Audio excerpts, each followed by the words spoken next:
আর মাত্র 10 দিন পর জনাব তারেক রহমান দেশে ফিরছেন। এটা ফিরছে না, এটা আমি বলে লিখে রাখতে পারেন, ফিরছে না। আপনি তো অন্তর্যামী না, আমি সর্বজ্ঞানী। সর্বজ্ঞানী মহাপণ্ডিত আপনি নিজেকে কারণ দাবি করছেন। যিনি কেন? মাকে অসুস্থ রেখে নিরাপত্তার কারণে আসতে পারেন নাই, ইনি আজকে কি ঘটনা ঘটে গেল যে উনি এখন 25 তারিখে দিনক্ষণ তারিখ দিয়ে দিয়েছেন আমি আসতেছি। তাহলে ওনার যে নিরাপত্তা বিঘ্নিত হয়েছে, ওনাকে যে তৃতীয় কোনো পক্ষের অনুমোদন ছাড়া আসতে পারবেন না, এটা কি পরিষ্কার হয়েছে?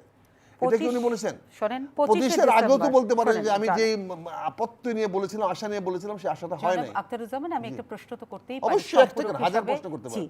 আপনার এটা কি ব্যক্তিগত মতামত যে 25 তারিখ জনাব তারেক রহমান ফিরবেন না, নাকি এটা আপনার যে নতুন দলে গিয়েছেন সে দলও এটা মনে করে? এটা আমার সম্পূর্ণ ব্যক্তিগত।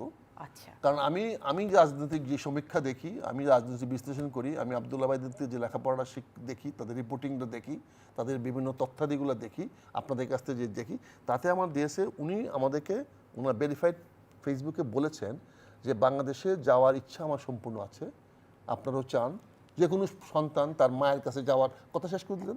কিন্তু ওটা তো সবাই যেন একটু ব্যাকডেটেড। অধৈর্য হলে হবে না। না, অধৈর্য না, ওটা তো সকলেই জানে। তারপরের আপডেট তো ঘোষণা দেওয়া হয়েছে। কথাটা ফর্মুলেট করতে দেন না আপা। জি। উনি নিজে ভেরিফাইড ফেসবুকে বলেছেন। উনি কি আজকে কি ভেরিফাইড ফেসবুকে বলেছেন আমি পরিস্থিতি আসতেছি? ওনার দলের মহাসচিব বলেছে, মানুষের সামনে বলেছে। ফালতু মহাসচিব, আমি এইবার বলছি ফালতু মহাসচিব। আমরা কাউকে ব্যক্তিগতভাবে আপনি ব্যক্তিগত আক্রমণ না, ফালতু মহাসচিব বলছি আমি। তিনি এখানে থাকলে সেটার কাউন্টারে যেতে পারতেন। মহাসচিব কখনোই তার নেতার কার্যক্রম সম্বন্ধে ঘোষণা দিতে পারে না। সে দলের সিদ্ধান্ত জানাবে, সে দলের সিদ্ধান্ত জানাবে।